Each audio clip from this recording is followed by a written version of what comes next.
नमस्ते बच्चों, D science academy के यूट्यूब चैनल पर आप सभी का स्वागत है।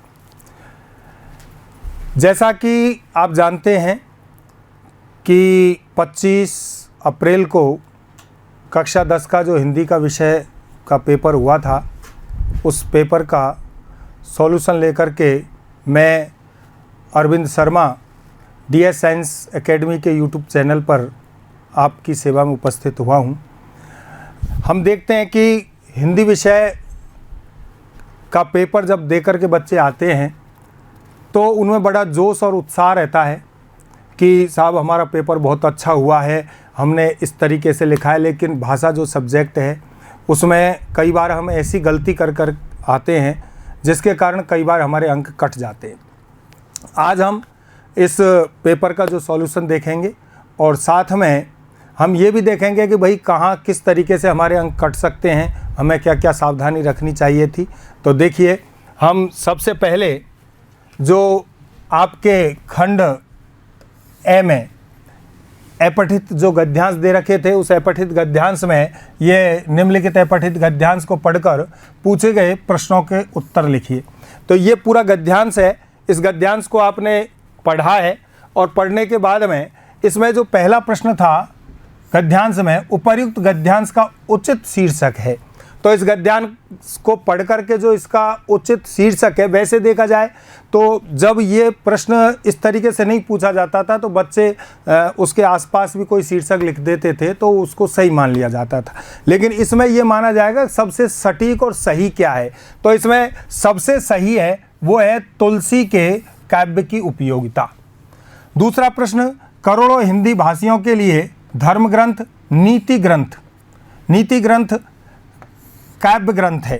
तो इसमें रामचरितमानस, क्योंकि आप जानते हैं जो गद्यांश है उस गद्यांश में रामचरितमानस के लिए ही बताया गया है। अगला प्रश्न है, रामचरितमानस की अपूर्व भूमिका क्या रही। तो रामचरितमानस की जो अपूर्व भूमिका रही सबसे ज़्यादा वो थी जातीय एकता का भाव उत्पन्न करने में। अगला प्रश्न, गांव में तुलसी और सूर की रचनाओं का पाठ होता रहा है शताब्दियों से जो तुलसीदास जी है और सूरदास जी है उनकी जो रचनाएं, उन रचनाओं का पाठ होता रहा है, लगातार चलते रहे। अगला जो प्रश्न है, भक्ति आंदोलन और तुलसी काव्य का राष्ट्रीय महत्व है। तो भारतीय जनता की भावात्मक एकता दृढ़ हुई, ये इसका सही उत्तर है। तो आपने ये देखा, इस तरीके से अपठित गद्यांश के जो प्रश्न हैं उनके उत्तर इस प्रकार से रहे। इसके बाद में अगला जो आपके काव्यांश है, निम्नलिखित अपठित काव्यांश को पढ़कर पूछे गए प्रश्नों के उत्तर लिखिए। तो ये पूरा का पूरा आपका काव्यांश रहा, प्रभु जी तुम चंदन हम पानी। तो इस काव्यांश में सबसे पहला प्रश्न जो पूछा गया था, उपर्युक्त काव्यांश का उचित शीर्षक है। तो इसमें रैदास का समर्पण भाव, क्योंकि ये संत रैदास का ही है, तो रैदास जी ने जो क्या समर्पण भाव किया वो इसका शीर्षक है। अगला देखिए, रैदास जी ने भगवान को चंदन कहकर स्वयं को क्या कहा। रैदास जी ने भगवान को चंदन कहकर के स्वयं को क्या कहा। तो ये सीधा पढ़ करके पता है कि प्रभु जी तुम चंदन हम पानी, तो कहने की आवश्यकता ही नहीं है। ये आप सभी का सही हुआ होगा निश्चित रूप से। तो पानी कहाँ है और बड़े शब्द का अर्थ है, तो बड़े शब्द का अर्थ जलती है, ये इससे अर्थ लिया गया है, इसमें सही है।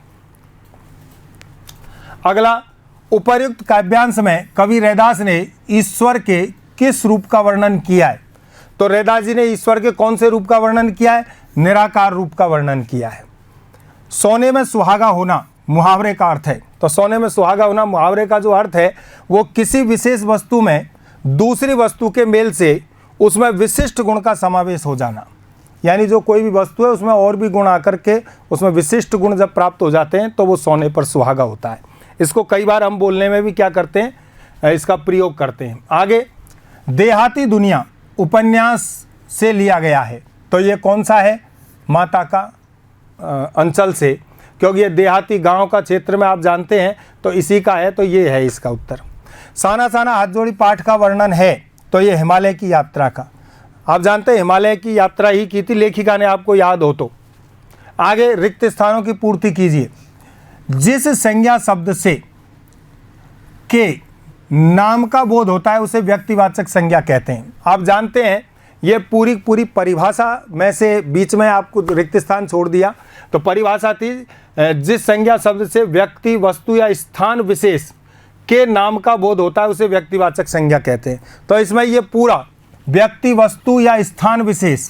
अब इसमें भी एक बात है, वैसे तो पूरा सही यही है, लेकिन मान लो आपने व्यक्ति विशेष भी लिख दिया या आपने व्यक्ति विशेष लिख दिया, स्थान विशेष सर इसको तो अपूर्ण मानेगा, लेकिन व्यक्ति विशेष लिख दिया तब भी वो आपको अंक मेरे हिसाब से दे देगा। वैसे काट ले तो काट भी ले, ये बात आप भी जानते हैं, लेकिन जहाँ तक है वो कई बार बच्चों पर नम्रता करके और अंक दे देता है। तो इसमें आपको अंक दिया जा सकता है, लेकिन ये पूरा यदि लिख दिया फिर तो अंक आपको मिलना है ही। समझ में आई बात। फिर इसके बाद में जो सर्वनाम निकटस्थ अथवा दूरस्थ व्यक्ति या पदार्थ की ओर संकेत करते हैं उन्हें निश्चयवाचक सर्वनाम कहते हैं। तो वो क्या है, निश्चित संकेत करते हैं। निश्चितता का बोध कराते हैं तो निश्चित संकेत करते हैं, करते कि नहीं करते हैं, तो वहां पर कौन सा है, निश्चयवाचक सर्वनाम। अगला विशेषण 5 प्रकार के होते हैं। अब ये एक ऐसा प्रश्न है बेटाओ कि जब से पेपर हुआ है तब से लेकर अब तक मेरे पास कई बच्चों के फ़ोन आ चुके हैं, कॉल आ चुके हैं। यहाँ DS साइंस एकेडमी के बच्चे तो हैं ही, और अन्य जगह के भी कई बच्चों के कॉल आए और कि सर ये विशेषण कितने प्रकार के हैं। तो इस विशेषण में यह है कि कई व्याकरण की पुस्तकों में 4 प्रकार भी दे रखे हैं और कई में 5 भी दे रखे हैं। लेकिन अब हमें ये देखना है कि माध्यमिक शिक्षा बोर्ड राजस्थान जो अजमेर है उसने जो विशेषण के प्रकार जो बताए हैं उस पुस्तक में वो 5 बताए। गुणवाचक विशेषण, संख्यावाचक, परिमाणवाचक और संकेतवाचक, ये 4 तो हैं ही, लेकिन अलग से जो व्यक्तिवाचक विशेषण है उसको भी माध्यमिक शिक्षा बोर्ड ने अलग से माना है और उसमें लिखा हुआ है 5 प्रकार। तो इसमें वो 5 प्रकार को ही क्या करेगा, सही करेगा। ऐसे शब्द जिनके स्वरूप में लिंग, वचन, काल आदि के प्रभाव से कोई नहीं होता अविकारी शब्द या अव्यय कहलाते हैं। आप जानते हैं कि बार बार अव्यय शब्द की जब परिभाषा बताई गई तो इसमें विशेष बात यही थी कि ऐसे शब्द जिनके स्वरूप या लिंग, वचन, काल आदि के प्रभाव से कोई परिवर्तन या विकार नहीं होता है। विकार का मतलब भी परिवर्तन है, बदलना है, नहीं होता उसे क्या कहते हैं, अव्यय शब्द कहते हैं। कई बच्चे इसमें क्या लिख कर के आए, अंतर। समझ रहे आप, प्रभाव से कोई अंतर नहीं होता। अब अंतर का अर्थ वो उन्होंने परिवर्तन के भाव से ही लगाया है, तो उसको वो मेरे हिसाब से तो सही कर देगा, लेकिन कई बार अब ये जांच करने वाले के ऊपर है कि वो उसका क्या करे। लेकिन इसमें जो सही है वो तो यही है, परिवर्तन या विकार क्या होता है, नहीं होता है, उसे अविकारी कहते हैं। क्योंकि ये यहीं से पता चल रहा है, ए यानी नहीं, विकार यानी परिवर्तन, यानी जिसमें परिवर्तन नहीं है वो अविकारी है। तो सीधी सी बात है। आगे देखिए, हम आगे अगला क्वेश्चन देखते हैं। संस्कृत में कुल उपसर्ग होते हैं, ये सभी उपसर्ग तत्सम शब्दों के साथ हिंदी में प्रयुक्त होते हैं। तो ये कौन से हैं, 22। कई बार हम सुनते हैं संस्कृत के 22 उपसर्ग होते हैं, तो वो 22 उपसर्ग हैं। वे प्रत्यय जो धातु अथवा क्रिया के अंत में लगकर नए शब्दों की रचना करते हैं उन्हें कृत या कृदंत प्रत्यय कहते हैं। कृत प्रत्यय होते हैं, लेकिन कृत प्रत्यय के योग से बनने वाले शब्दों को कृदंत कहते हैं। तो कोई सा भी हम मान सकते हैं, तो इसमें से हम जो भी लिखेंगे वो सही माना जाएगा। तो इसमें जो अंत में लगते हैं, आगे देखिए अगला प्रश्न। निम्नलिखित अति लघुत्तरात्मक प्रश्नों के उत्तर लिखिए। प्रत्येक प्रश्न के लिए उत्तर सीमा लगभग 20 शब्द है। संधि की परिभाषा लिखते हुए स्वर संधि के प्रकार लिखिए। तो संधि की परिभाषा, 2 वर्णों के परस्पर मेल से उत्पन्न विकार को विकार संधि कहलाता है और स्वर संधि के 5 भेद होते हैं। यानी 2 वर्णों के मेल से जो विकार उत्पन्न हो वो संधि है, और स्वर संधि के 5 भेद होते हैं। कौन कौन से होते हैं, दीर्घ, गुण, वृद्धि, यण और अयादि।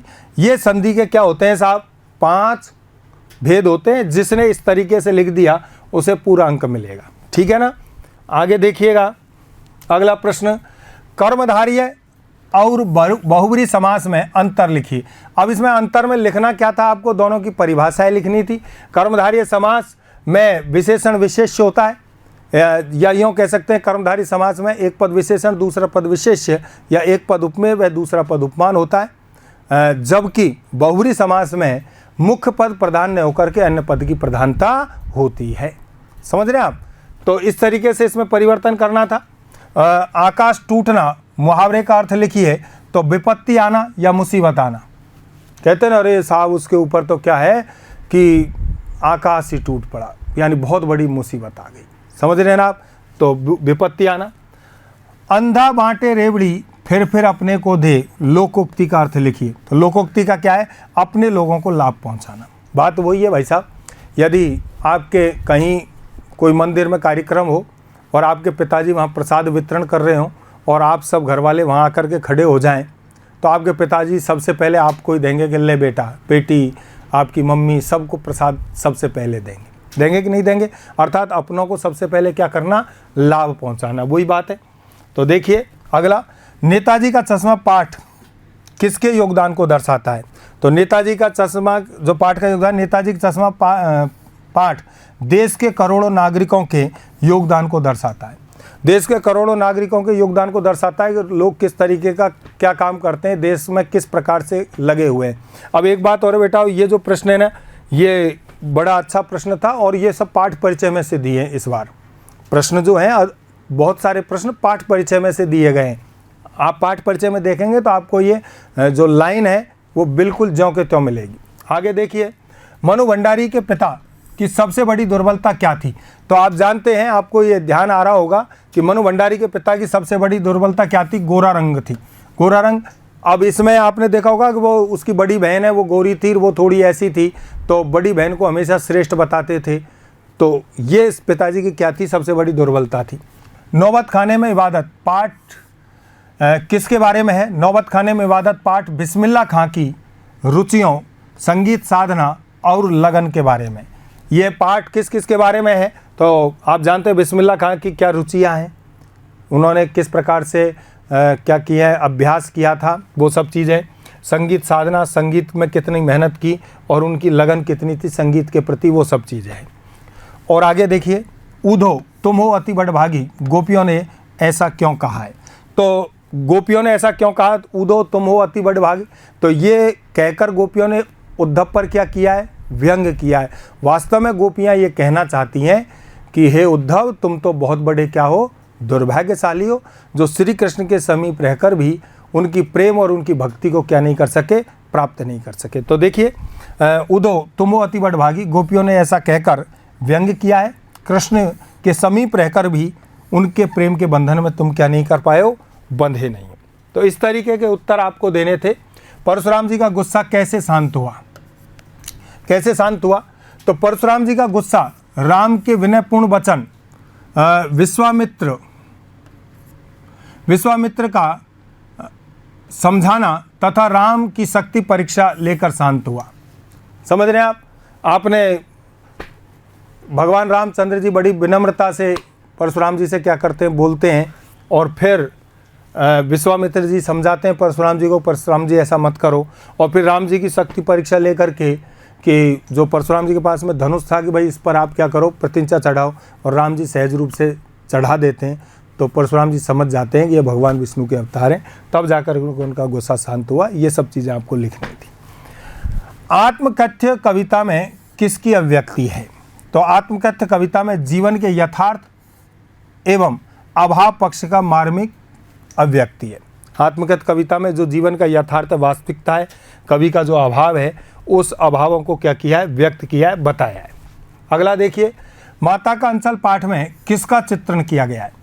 तो माता का अंचल जो पाठ है, बाल मनोविज्ञान की अभिव्यक्ति के साथ साथ ग्रामीण जीवन व तत्कालीन समाज के पारिवारिक परिवेश का चित्रण हुआ है।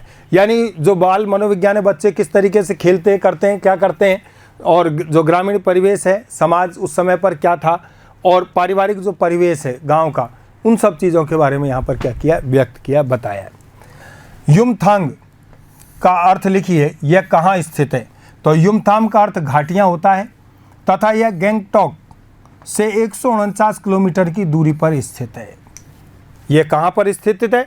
तो गैंगटॉक से 149 किलोमीटर की दूरी पर, और इसका अर्थ क्या होता है? घाटियाँ। इस तरीके। अब आपने एक चीज़ ज़रूर देख रहे होंगे, एक खंड आपका पूरा हुआ, कि ये जितने भी प्रश्न पूछे गए थे ये बहुत अंदर से पूछे गए हैं। पेपर को पढ़ने में ऐसा लगता है कि पेपर सरल है, पर मेरी दृष्टि में इस पेपर का जो लेवल है वो बहुत अच्छा लेवल है। जब आप इन प्रश्नों के यहाँ पर उत्तर देख रहे होंगे तो निश्चित रूप से आपके मन में ये चल रहा होगा कि अरे मैं तो ये लिख करके आया हूँ, इसका उत्तर तो ये है। तो पेपर का स्तर अच्छा है, इसमें कहीं कोई संदेह नहीं है कि बोर्ड का जो वास्तव में कहते हैं ना भाई बोर्ड की एग्ज़ाम है, इसका लेवल अच्छा होता है, तो ये लेवल पूर्ण पेपर है मेरी दृष्टि में, तो मैं तो ये कहूँगा। तो आगे देखिए, अगला है प्रश्न संख्या 1 से 16 तक के लिए प्रत्येक प्रश्न के लिए अधिकतम उत्तर जो सीमा है 40 शब्द है। हालदार साहब ने पान वाले से क्या पूछा और पान वाले ने क्या उत्तर दिया? तो हालदार साहब ने पान वाले से पूछा कि तुम्हारे नेताजी का चश्मा हर बार कैसे बदल जाता है? ये तो पूछा किसने? हालदार साहब ने। और पान वाले ने उत्तर दिया कि कैप्टन चश्मे वाला क्या कर देता है? बदल देता है। भाई आपका जो चश्मा है वो कैसे बदलता है, क्या चक्कर है? तो उन्होंने क्या कहा, पूछा भाई इसका हर बार कैसे बदल जाता है? तो उन्होंने कहा कि ये जो कैप्टन चश्मे वाला है ये इसको क्या करता है? बदलता है। आगे देखिए, बाल गोविंद भगत रेखा चित्र के माध्यम से किसके चरित्र का उद्घाटन किया है? तो बाल गोविंद भगत रेखा चित्र के माध्यम से लेखक ने एक ऐसे विलक्षण चरित्र का उद्घाटन किया है जो मनुष्यता, लोक संस्कृति और सामूहिक चेतना का प्रतीक है। बाल गोविंद भगत के माध्यम से किसके चरित्र का? तो बाल गोविंद भगत रेखा चित्र के माध्यम से लेखक ने एक ऐसे विलक्षण चरित्र का उद्घाटन किया है जो मनुष्यता, लोक संस्कृति और सामूहिक चेतना का प्रतीक है। और वो कौन है? वो स्वयं बाल गोविंद भगत है। ठीक है ना। आगे, नवाब साहब ने खीरे की फांकें बिना खाए ही क्यों फेंक दी? तो नवाब साहब ने खीरे की फांकों को बिना खाए ही फेंक दिया क्योंकि वह लेखक को खानदानी रईसों का तरीका और नवाबी शान दिखाना चाहते थे। क्योंकि वो चाहते थे कि भाई नवाबी शान किस तरीके से उनको बताना चाहते थे। काशी में मरण भी मंगल क्यों माना गया है? नौबत खाने में इबादत पाठ के आधार पर लिखिए। तो काशी में मरण भी मंगल क्यों माना गया है? क्योंकि ऐसा विश्वास है कि काशी में मरने से व्यक्ति को क्या है साहब? मोक्ष प्राप्त होती है, मुक्ति मिल जाती है। तो ऐसा विश्वास चला रहा है कि काशी में शरीर त्यागने से मुक्ति हो जाती है, इसलिए काशी में मरण भी मंगल माना गया है। गोपियों ने राजधर्म किसे कहा है? क्यों? गोपियों ने राजधर्म प्रजा को न सताए जाने को कहा है, यानी प्रजा को नहीं सताना, क्योंकि राजा का धर्म प्रजा की रक्षा करना है, न कि उनको सताना है। क्या है भाई? गोपियों ने राजधर्म किसे कहा है? कि प्रजा को न सताना और प्रजा की क्या करना? सहायता करना, रक्षा करना। क्रिया को परिभाषित करते हुए कर्म के आधार पर क्रिया को उदाहरण सहित समझाइए। तो जिस शब्द से किसी काम का करना या होना पाया जाता है उसे क्रिया कहते हैं। जिस शब्द से किसी कार्य के करने या होने का बोध होता है उसे क्रिया कहते हैं। और कर्म के आधार पर क्रिया के कितने भेद हैं? 2, सकर्मक और अकर्मक। समझ रहे हैं? अब यहाँ पर आप जानते हैं उदाहरण सहित बताना है तो सकर्मक क्रिया को चाहे तो आप इस तरीके भी लिख सकते थे, सकर्मक क्रिया जहाँ पर क्रिया का प्रभाव कर्ता पर न पड़कर सीधा कर्म पर पड़ता है उसे सकर्मक क्रिया कहते हैं। जैसे राम खाना खाएगा, उदाहरण दे दिया। अकर्मक क्रिया कि जहाँ पर क्रिया का प्रभाव कर्म पर न पड़कर सीधा कर्ता पर पड़ता हो वहाँ पर अकर्मक क्रिया होती है। जैसे वह बैठा है, तो यहाँ कौन सी हो गई? अकर्मक क्रिया। आगे देखिए, माँ ने कहा लड़की होना पर लड़की जैसी दिखाई मत देना, ऐसा कवि ने क्यों कहा? आशय स्पष्ट कीजिए। तो प्रस्तुत कविता के माध्यम से कवि ने यह स्पष्ट किया है कि माँ ने बेटी को कहा कि तुम अपने अंदर लड़की के सरल, सहज एवं कोमलता के गुण तो रखना, लेकिन इन गुणों को अपनी कमजोरी मत बनाना। वर्तमान समाज में लड़कियों पर बहुत अत्याचार किए जा रहे हैं, परंतु वे उनका प्रतिकार नहीं कर पाती और शोषण का शिकार हो जाती है। इसलिए यहाँ अत्याचारों का विरोध करने का संदेश दिया है। आप जानते हैं लड़की होना पर लड़की जैसी दिखाई मत देना, अर्थात लड़की है, लड़की के जो कर्तव्य हैं, जो समाज ने जो मापदंड निर्धारित किए उन सबको तो करना, पर असहाय और कमज़ोर दिखाई मत देना ताकि लोग तुम्हारे ऊपर अत्याचार कर सके। ठीक है ना। अगला, उत्साह कविता के माध्यम से कवि ने क्या संदेश दिया है? उत्साह कविता के माध्यम से कवि लोगों को जोश, चेतना, पुरुषार्थ और क्रांति का संदेश देना चाहता है। इसलिए उसने बादलों का आह्वान किया है तथा शोषित और पीड़ित लोगों में नवीन आशा व उत्साह जगाने का क्या दिया है, संदेश दिया है। ग्रामीण अंचल में बच्चों के खेल कैसे होते थे, माता का अंचल पाठ के आधार पर लिखिए। तो ग्रामीण अंचल में बच्चों के खेल कैसे होते थे, माता के अंचल पाठ के आधार बताइए। तो कैसे होते थे आप जानते हैं, ग्रामीण अंचल में बच्चों के तरह तरह के ग्रामीण खेल खेलते थे, जैसे हलवाई की दुकान लगाना, घरौंदे बनाना, दावत तैयार करना, बारात का जुलूस निकालना, पालकी में दुल्हन बिठाकर ले जाना, ये सब खेल ग्रामीण परिवेश में होते थे। वर्तमान के खेल अलग है। अब तो आप जानते हैं मोबाइल लेकर के और मोबाइल पर बच्चे तरह तरह के गेम खेलते हैं, घर वाले भी परेशान हैं, है कि नहीं। जब तक बच्चे को घंटे 2 घंटे मोबाइल नहीं मिले तब तक बालक और कोई काम करता ही नहीं है। पढ़ेगा भी तो मैं अब 2 घंटे पढ़ लिया हूँ, 1 घंटे पढ़ लिया हूँ और मुझे 1 घंटे के लिए मोबाइल दो। आप जानते हैं अब तो पूरे गेम मोबाइल पर होते हैं। पहले अलग तरीके के खेल होते थे बच्चों के, वो बताए हैं। आगे देखिए, जाज पंचम की नाक पाठ सत्ता से जुड़े लोगों की किस मानसिकता को दर्शाता है। तो जाज पंचम की नाक पाठ सत्ता से जुड़े लोगों की औपनिवेशिक दौर की मानसिकता तथा विदेशी आकर्षण को क्या करता है, दर्शाता है। तीस्ता नदी कहाँ बहती है, इसकी विशेषता लिखिए। तीस्ता नदी हिमालय क्षेत्र में बहती है तथा पर्यटकों के लिए आकर्षण का केंद्र है। तीस्ता नदी चिकने गुलाबी पत्थरों के भी इठला इठला कर बहती है, चांदी की तरह कौंद मारती बनी ठनी दिखाई देती है। यहाँ कहाँ बहती है, तो हिमालय क्षेत्र में बहती है और ये इसकी क्या है, विशेषता है। ये आपको लिखनी थी। आगे देखिए, यशपाल का जीवन परिचय और कृतित्व संक्षेप में लिखिए। वैसे तो आप जानते हैं जीवन परिचय आपने लिख ही दिया होगा, लेकिन मुख्य बातें मैं बता देता हूँ। जीवन परिचय में जन्म 1903 3 दिसंबर को है, जन्म स्थान फिरोजपुर पंजाब में है, काल आधुनिक काल है, पिताजी का नाम हीरालाल है, माता प्रेमा देवी, और निधन इनकी मृत्यु हुई थी 1976 26 दिसंबर को।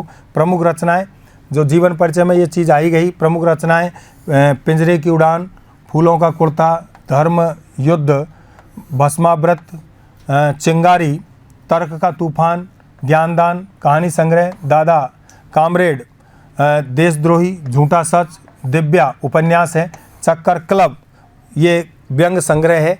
ये इस तरीके से आपको कवि के बारे में लिखना था। अथवा में यतीन्द्र मिश्र का जो व्यक्तित्व और कृतित्व पूछा गया है। तो जीवन परिचय आप जानते हैं, जन्म 1977 12 अप्रैल, और जन्म स्थान अयोध्या उत्तर प्रदेश, काल आधुनिक काल है। प्रमुख रचनाएं हैं यदा कदा, अयोध्या तथा अन्य कविताएं, ड्योढ़ी पर आलाप आदि इनकी रचनाएं हैं। ये संक्षिप्त इनके जो कार्य हैं, इनका व्यक्तित्व जीवन परिचय है।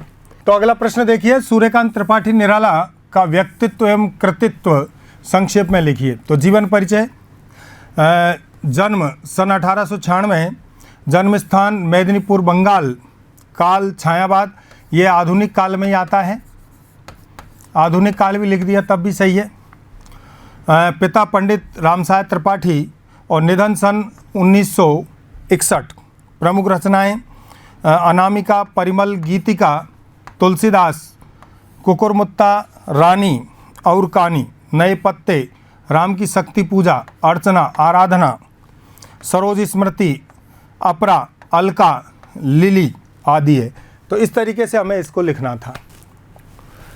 आगे देखिए, तुलसीदास जी के व्यक्तित्व एवं कृतित्व, ये अथवा में था, दोनों में से एक करना था, ये आपको पता ही है। जीवन परिचय सन 1532 में इनका जन्म है और जन्म स्थान राजापुर गांव, जिला बांदा, उत्तर प्रदेश, काल भक्ति काल, धारा राम भक्ति धारा थी, और पिता आत्माराम, माता हुलसी, गुरु नरहरिदास, पत्नी रत्नावली, निधन 1623 सन। प्रमुख रचनाएं रामचरितमानस, विनय पत्रिका, दोहावली, गीतावली, कवितावली, श्री कृष्ण गीतावली, पार्वती मंगल, जानकी मंगल आदि इनकी रचनाएं रही है।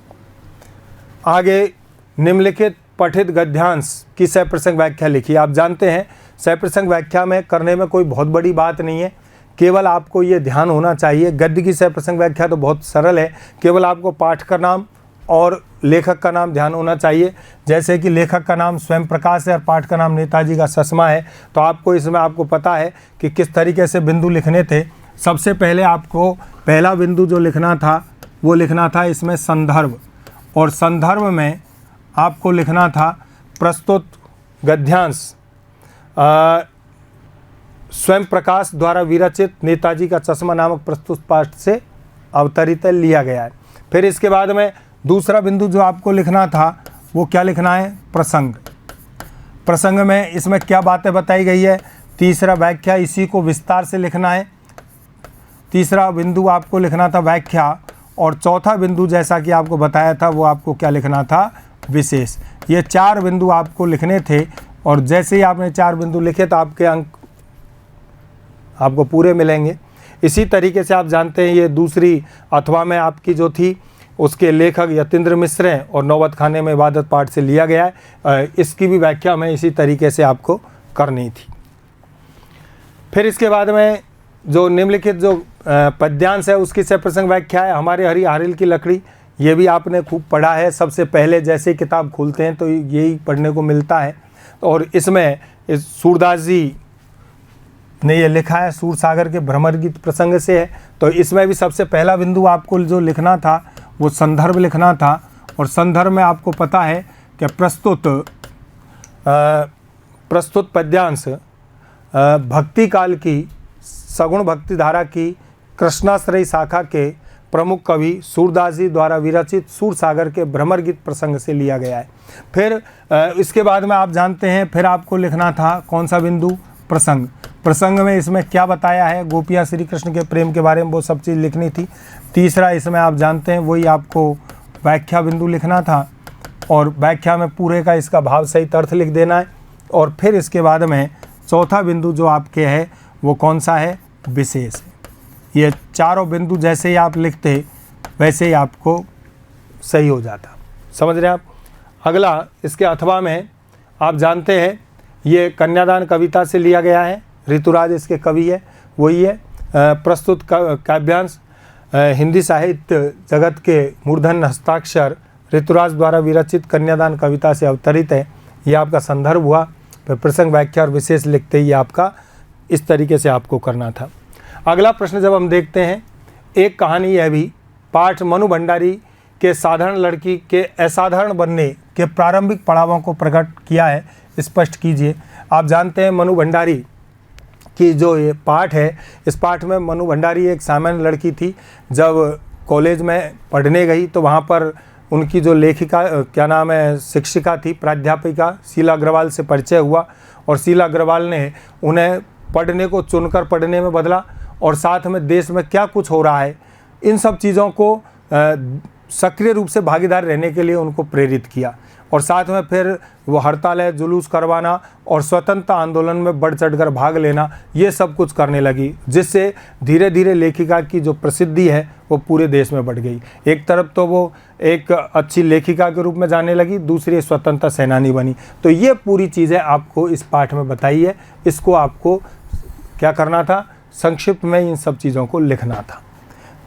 इसी का अथवा में लेकिन भगत का निर्णय अटल था, तू जा नहीं तो मैं इस घर को छोड़कर चल दूंगा, ऐसा बाल गोविंद भगत ने क्यों कहा। उत्तर सीमा 60 शब्द। आप जानते हैं ये प्रश्न भी बड़ा सरल है कि बाल गोविंद भगत के जब पुत्र की मृत्यु हो जाती है तो उस समय आप जानते हैं सब रो रहे हैं, उसकी पुत्र वधू भी रो रही है, लेकिन वो क्या कर रहे हैं, वहाँ पर अपने जो गीत हैं वो गा रहे हैं।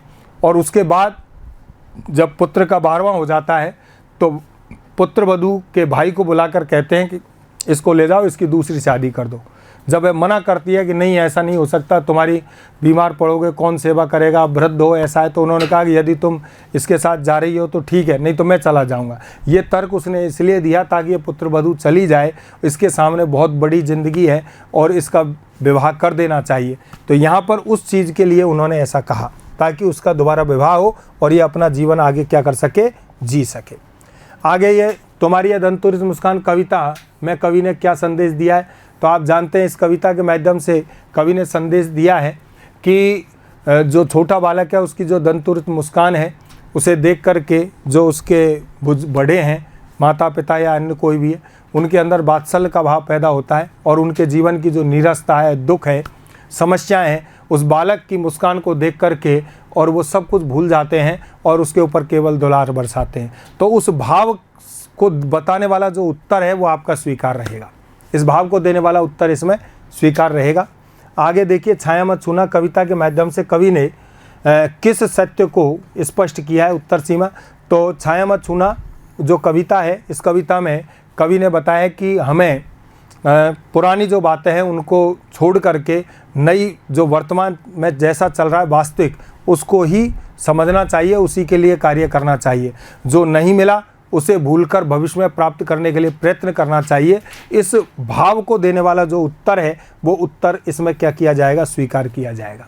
आप जानते हैं कि ये जो निबंधात्मक बड़े क्वेश्चन होते हैं, इन क्वेश्चनों में केवल मूल उत्तर ही बताया जाता है कि इस भाव का उत्तर स्वीकार है। सबका लिखने की जो शैली है, तरीका है, वो अलग अलग होता है। ठीक है ना। आगे देखिएगा, ये आपके अगला जो दय खंड है, इसमें निबंध आपसे पूछा गया है कि निम्नलिखित विषयों में से किसी एक विषय पर लगभग 300 साढ़े 300 शब्दों में एक निबंध लिखिए। तो जीवन में खेलों का महत्व, ये पॉइंट दे रखें। इन पॉइंटों के आधार पर आपको निबंध देना है। अब इसमें किसने किस तरीके से 500 बिंदुओं पर लिखने की शैली कैसी है, भाषा शैली का कैसा है, किसने कौन सा निबंध चयन किया है, इस बात पर निर्भर करता है। वैश्विक महामारी कोरोना, इसको तो अभी हमने भोगा है, तो इसके बारे में आपने लिखा होगा। राजस्थान के जो त्यौहार हैं इनसे संबंधित। और अगला आपके आया था मेरा प्रिय महापुरुष। तो इनमें से कोई सा भी आपको एक लिखना था और लिख करके लगभग 4-5 पेज में आपको लिख करके हर पॉइंट के साथ में कोटेशन सहित यदि आपने लिखा है, उसका प्रारंभ और अंत आपने बहुत अच्छा किया है, तो निश्चित रूप से आपको अच्छे अंक मिलेंगे, प्राप्त होंगे। आगे देखिएगा, अगला जो प्रश्न है वो आप राजकीय उच्च माध्यमिक विद्यालय अर्णव नगर के सुरेश हैं। आपके विद्यालय के पुस्तकालय में बालोपयोगी पुस्तकें मंगवाने हेतु प्रधानाचार्य को एक प्रार्थना पत्र लिखिए। शब्द सीमा 300 शब्द। अब इसमें करना कुछ नहीं था बेटा। इसमें क्या है, मतलब आप ये मानिए कि आप DS साइंस एकेडमी के छात्र हो और आपके जो प्रधानाचार्य है उनको आप क्या कर रहे हो, एक पत्र, प्रार्थना पत्र लिख रहे हो कि सर हमारे जो यहाँ पर जो पुस्तकालय है, उस लाइब्रेरी में, पुस्तकालय में बाल उपयोगी पुस्तकें नहीं है पढ़ने के लिए। तो आपने प्रधानाचार्य को एक पत्र लिखा। तो इसमें करना कुछ नहीं था, वही सेवा में, फिर पूरा फॉर्मेट आपको पता ही है, सेवा में उसके नीचे श्रीमान प्रधानाचार्य जी, है ना साहब, राजकीय उच्च माध्यमिक विद्यालय, नीचे लिखना था अर्णव नगर, विषय बाल उपयोगी पुस्तकें मंगवाने के क्रम में, मान्यवर। फिर उसके बाद में नीचे उपयुक्त विषांतर निवेदन है कि हमारे विद्यालय में जो पुस्तकालय है, उस पुस्तकालय में बाल उपयोगी पुस्तकें नहीं है, क्योंकि बाल उपयोगी पुस्तकें पढ़ने से बच्चों में संस्कार आते हैं और पढ़ाई के दौर में जो तनाव होता है वो भी कम होता है, कुछ सीखने को मिलता है। तो ये सब चीज़ें क्या हमारे यहाँ पर पुस्तकालय में इन चीज़ों का अभाव है, इसलिए आपसे निवेदन है कि आप इस प्रकार की पुस्तकें मंगवाने की कृपा करें। ठीक है। उसके बाद में नीचे आपका आज्ञाकारी शिष्य और नाम लिखना था सुरेश, कक्षा 10 कर देते, अनुक्रमांक जो रोल नंबर है वो आपके लिख देते और फिर उसी के नीचे आपको क्या लिख देना है, आपकी दिनांक लिख देते इधर की तरफ। ये इस तरीके से आपका फॉर्मेट होता, जो जिसने लिख दिया उसको उत्तर मिल जाएगा, क्या नाम है, अंक मिल जाएंगे। दूसरा, स्वयं को हिम्मतनगर का नरेंद्र मानते हुए अपने छोटे भाई देवेश को स्वास्थ्य सुधार हेतु एक पत्र लिखिए। इसमें पत्र लिखना था, सबसे पहले आप जानते हैं आपको यहाँ लिखना था हिम्मतनगर, दिनांक लिखनी थी। दिनांक लिखने के बाद में यहाँ लिखना था स्वयं को नरेंद्र मानते हुए अपने छोटे भाई देवेश को, तो यहाँ लिखते प्रिय अनुज देवेश शुभाशीष। फिर नीचे लिखते हम यहाँ पर कुशल मंगल है, ईश्वर की कृपा से आप भी कुशल मंगल होंगे और आपकी पढ़ाई कैसी चल रही है, ऐसा है वैसा है। और आप जानते हैं पहला सुख निरोगी काया, स्वास्थ्य सबसे बड़ी चीज़ है, योग व्यायाम किया करो, पढ़ाई पर ध्यान दिया करो, खान पान का ध्यान रखो। ये सब चीज़ जो स्वास्थ्य आदि है उससे संबंधित चीज़ें आपको क्या करनी थी, लिखनी थी। समझ में आ गई बात। और फिर नीचे लिख करके नीचे आपको क्या करना था, नीचे लिख करके कि तुम्हारा अग्रज शुभचिंतक जो भी है और अपना नाम लिख देते, कौन सा, नरेंद्र, ये आपका हो जाता। ठीक है ना। अब इसके बाद में आपको, आप जानते हैं राजकीय उच्च माध्यमिक विद्यालय नवनपुर के चित्रकला छात्रों द्वारा बनाए गए चित्रों की बिक्री हेतु एक विज्ञापन लिखिए 25-30 शब्द में। ये भी इसी तरीके का है, नव सृजन संस्था द्वारा बनाई गई मूर्तियों की बिक्री हेतु एक विज्ञापन। अब विज्ञापन में आपको पता है एक निश्चित इस तरीके का आपको एक ब्लॉग बनाना था उसमें आपको क्या करना था, जैसे ये चित्र बनाए तो आकर्षक चित्र, और इसमें ये विक्रय के लिए, बेचने के लिए, ये है मोबाइल नंबर आदि, इस तरीके से कम शब्दों में आपको विज्ञापन लिखना था। इसी तरीके से इसका लिखना था एक फॉर्मेट में, और इस तरीके से आपने किया होगा तो निश्चित रूप से आपको अच्छे अंक प्राप्त हुए होंगे। ये आपका पेपर का पूरा सॉल्यूशन है। और दूसरी मैं आपको बता दूं कि आपकी जो परीक्षा है 25 अप्रैल 2022 को पूरी हुई है। 26 तारीख को ये सॉल्यूशन मैं आपके सामने दे रहा हूँ, और 27 तारीख से आपकी DS साइंस एकेडमी की जो नई ब्रांच है DS साइंस इंस्टीट्यूट, जो FCI गोदाम पर है, वहाँ पर आपकी क्लासें 27 तारीख से सुबह 7 बजे से प्रारंभ होने जा रही है। आप जानते हैं कि 11th क्लास जो आपके सपनों को साकार करने वाली कक्षा है, जिसमें पहले दिन ही आपकी उपस्थिति होना बहुत अनिवार्य है, क्योंकि आपके जो टॉपिक है वो यदि छूट जाते हैं तो फिर आगे समझने में दिक्कत होती है। और वैसे तो आप जानते हैं समय समय पर नए बैच चलते रहेंगे, लेकिन जो बैच सबसे पहले शुरू होगा उसका कोर्स भी समय पर पूरा होगा और उसको रिवीजन के लिए अतिरिक्त समय मिलेगा। इसलिए आप सभी से मेरा निवेदन है कि कल सुबह 7 बजे हम DS साइंस इंस्टीट्यूट की FCI गोदाम जो ब्रांच है वहाँ पर हम आपको मिलते हैं। इसी के साथ में हम आपसे लेते हैं विदा। नमस्कार, प्रणाम।